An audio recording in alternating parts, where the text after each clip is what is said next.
Assalamualaikum warahmatullahi wabarakatuh. Bismillahirrahmanirrahim. Alhamdulillahirabbil alamin. Wassalatu wassalamu ala asrofil anbiya'i wal mursalin wa ala alihi wa sahbihi ajma'in, amma ba'du. Alhamdulillah, adik-adikku mahasantri Mahat Al-Jamiah Yayan Tulungagung, kali ini kita bisa bertemu kembali untuk melanjutkan kajian kitab Jawahirul Kalamiyah, yang insya Allah pada kesempatan hari ini kita akan membahas terkait dengan sifat wajib Allah, yaitu sifat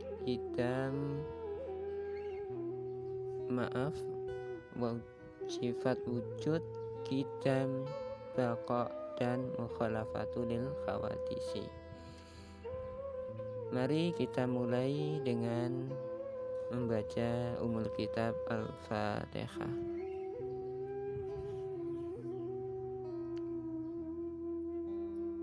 Amin amin ya rabbal alamin. Bismillahirrahmanirrahim. Pertama kita akan bahas sifat wujud Allah. Soal kaifa al-i'tiqadu bil wujudi lillahi ta'ala. Kaifa iku khalih kepriye al-i'tiqadu utawi nikotake bil wujudi kelawan sifat wujud lillahi kedue Gusti Allah ta'ala kang maha luhur sapa Gusti Allah. Bagaimana cara kita meyakini dan mengimani sifat wajib wujudnya Allah itu?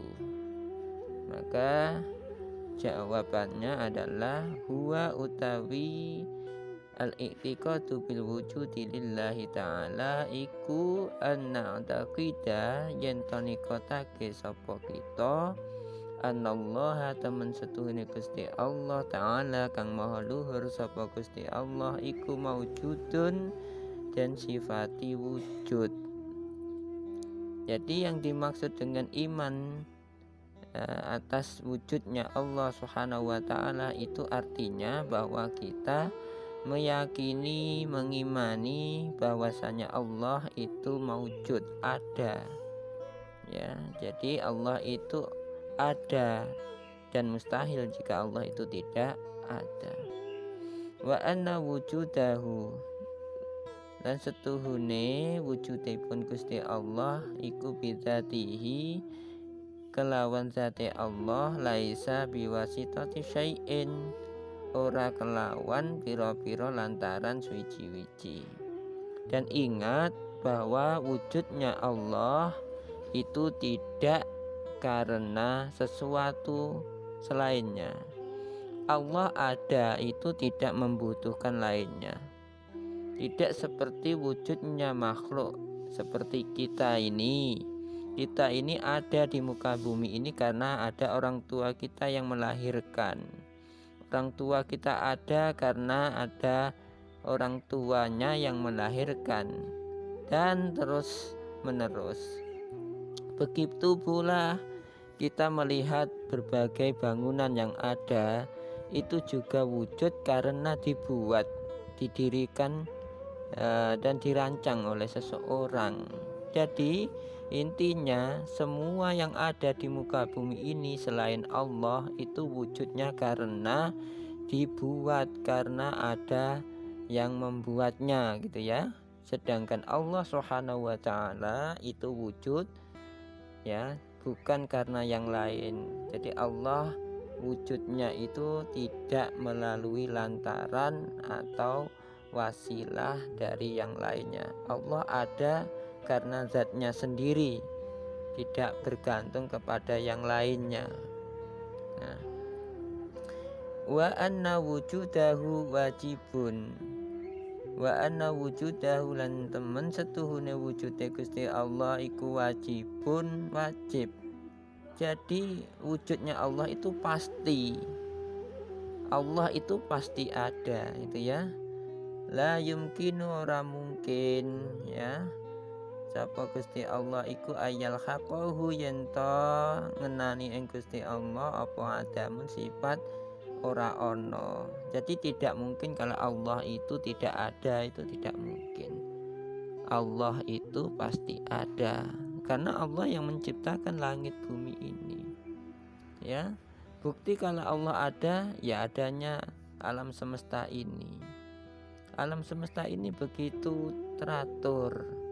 Bagaimana jarak antara bumi dengan matahari begitu sesuai sehingga ya kita yang ada di bumi ini bisa merasakan kenyamanan.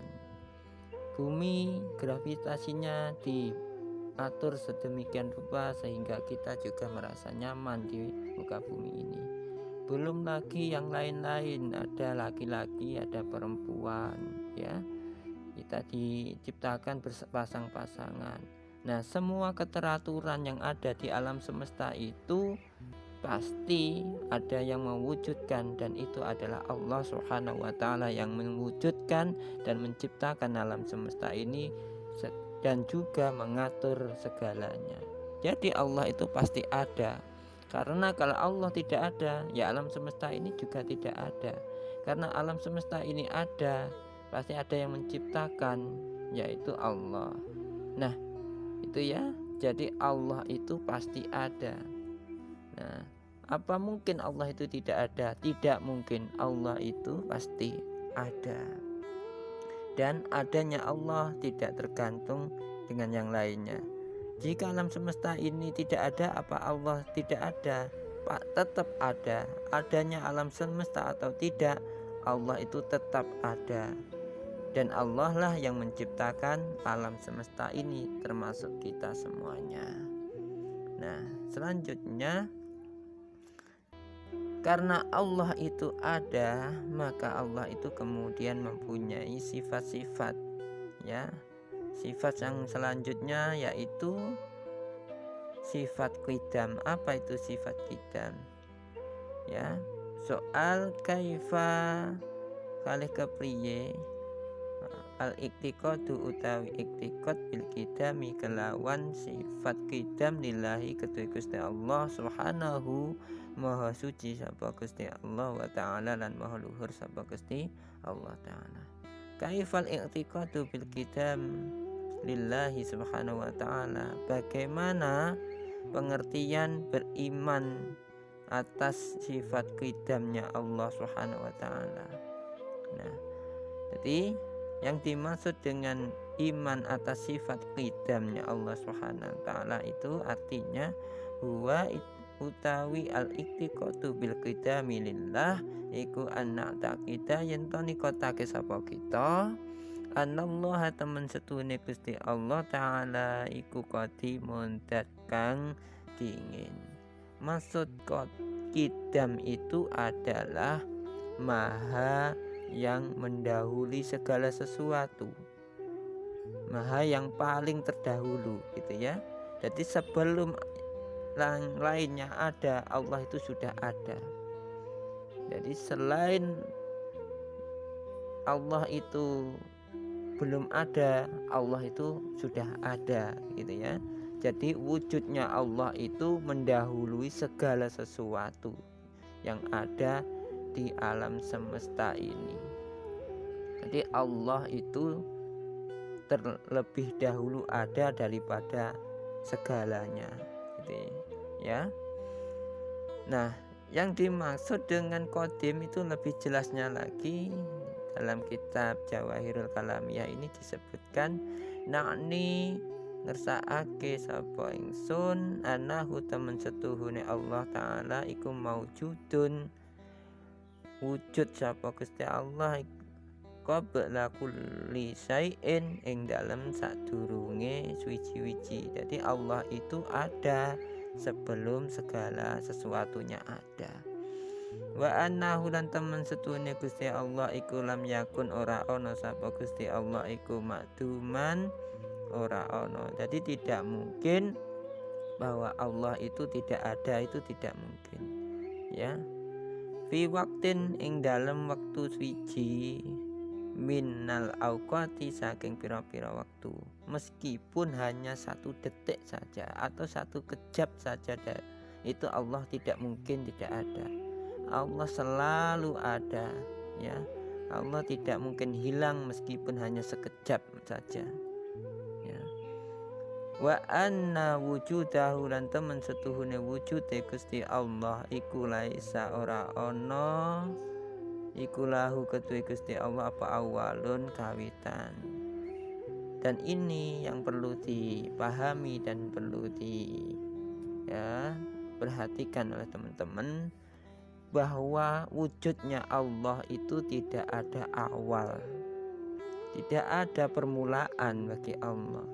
Allah itu ada dari dulu, itu bukan berarti kemudian ada permulaan wujudnya Allah. Tidak seperti kita ada di muka bumi itu ada yang namanya fase dilahirkan, fase balita, fase dewasa, fase tua dan lain sebagainya. Kalau Allah tidak ada fase-fase seperti itu, jadi tidak ada permulaan bagi Allah. Allah itu ada, bukan berarti Allah itu dimulai dari suatu waktu atau ada permulaan, itu tidak mungkin, ya. Jadi Allah itu tidak ada permulaan bagi Allah. Allah itu selalu ada, dan Allah itu ada sebelum segala sesuatunya ada.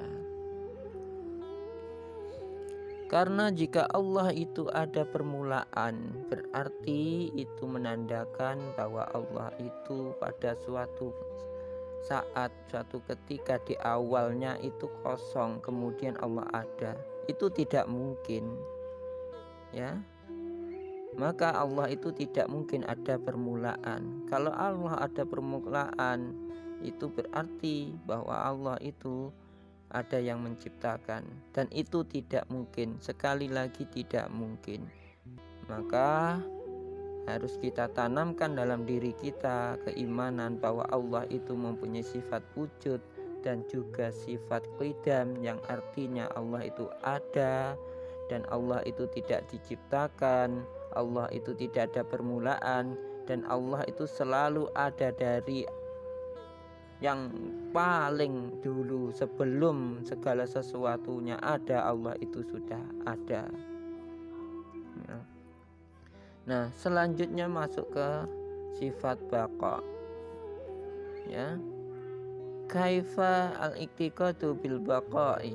Kaifa iku kalih kepriye al-iktiqadu utawi iktiqad bil baqai kelawan sifat baqa lillahi kedue Gusti Allah subhanahu wa ta'ala, maha suci sapa Gusti Allah wa ta'ala lan maha luhur sapa Gusti Allah. Apa sih yang dimaksud dengan beriman sifat baqanya Allah itu, gitu ya. Nah, huwa utawi al-iktiqadu bil baqai lillahi subhanahu wa ta'ala iku anna ta kita yen to nikatake sapa kita anallaha temen setune Gusti Allah subhanahu maha suci sapa Gusti Allah wa ta'ala lan maha luhur sapa Gusti Allah iku baqin, ya. Itu baqin artinya baqin itu langgeng. Jadi Allah itu langgeng, abadi, tidak ada permulaan, tidak ada akhir. Allah itu selalu ada. Wa anna baqa'ahu lan temen setuhune langgenge Gusti Allah iku laisa ora ana sapa Gusti Allah iku lahu kedue Gusti Allah apa nihayatun batas akhir. Jadi Allah tidak ada permulaan, tidak ada juga yang namanya batas akhir, itu tidak ada. Allah selalu ada, ya. Wa annahu lan temen setuhune Gusti Allah iku la yazulu, ya, iku la yazulu ora ilang sapa Gusti Allah aslan kelawan babar pisan.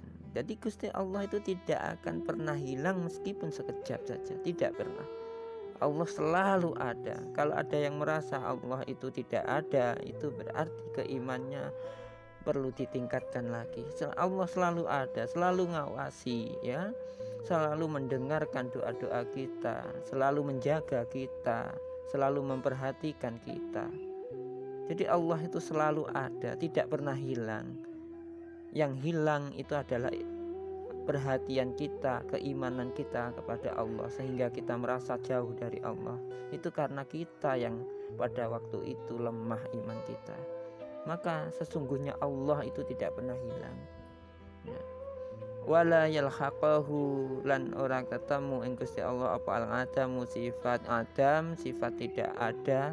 Tidak mungkin bagi Allah itu tidak ada fi waqtin indan waktu siji minal auqati saking pira-pira waktu. Jadi tidak mungkin Allah itu hilang dalam satu waktu, satu detik. Itu tidak mungkin, ya. Allah itu selalu ada, ya.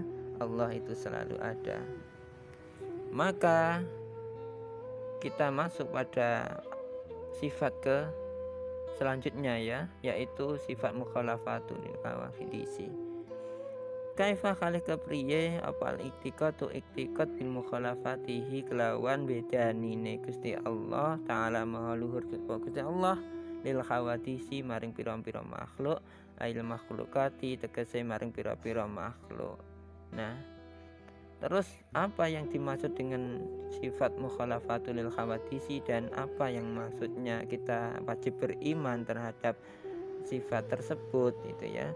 Jawabannya huwa anna taqida huwa utawi al-iktiqadu bi mukhalafatihi ta'ala lil khawadis iku anna taqida yen to nikatake sapa kita anallaha temen setuhune Gusti Allah taala iku la yusabihuhu, ora nyerupani sapa Gusti Allah apa syai'un, ya, la yusabihuhu, ora nyerupani ing Gusti Allah apa syai'un suci-wici. Jadi tidak ada satu pun selain Allah yang bisa menyerupai atau menyandingi Allah Subhanahu wa taala. La fi zatihi, ora ing dalam zate Allah, baik itu dari zatnya Allah, wala fi sifatihi, lan ora ing dalam sifate Gusti Allah, dan juga sifat-sifat Allah, wala fi af'alihi, lan ora ing dalam pira-pira af'ali Gusti Allah. Jadi tidak ada yang bisa menyamai, ya, serupa dengan Allah baik dalam zatnya, sifatnya maupun af'al atau sunnah-sunnah Allah, perbuatan Allah, ya. Jadi tidak ada, semuanya tidak ada yang menyamai. Jadi hilangkan dalam pikiran kita, dalam diri kita bahwa Allah itu serupa dengan makhluk, itu tidak mungkin. Allah itu berbeda dengan makhluk, ya, karena makhluk itu yang menciptakan dari Allah Subhanahu wa taala, dan Allah Subhanahu wa taala itu berbeda dengan makhluk. Kalau makhluk punya kelemahan, Allah tidak memiliki kelemahan karena Allah Maha sempurna. Kalau makhluk punya permulaan, Allah tidak ada permulaan. Kalau makhluk punya akhir, Allah pun tidak punya, Allah tidak punya akhir. Jadi Allah itu selalu langgeng, selalu ada dari segala waktu, segala ruang. Allah itu selalu ada, dan Allah tidak membutuhkan siapapun. Berbeda dengan makhluk, makhluk itu hidup wujud karena dia memerlukan yang lainnya. Tanpa ada lainnya, makhluk itu tidak akan bisa bertahan. Berbeda dengan Allah, Allah itu suci, Allah itu tidak membutuhkan yang lain. Allah Maha besar, ya, Allah Maha agung, Allah Maha sempurna segala-galanya. Itu saja dulu yang bisa kita bahas pada hari ini. Insya Allah akan kita lanjutkan, ya. Terima kasih untuk semuanya, ya. Wallahu a'lam bishawab. Wassalamualaikum warahmatullahi wabarakatuh.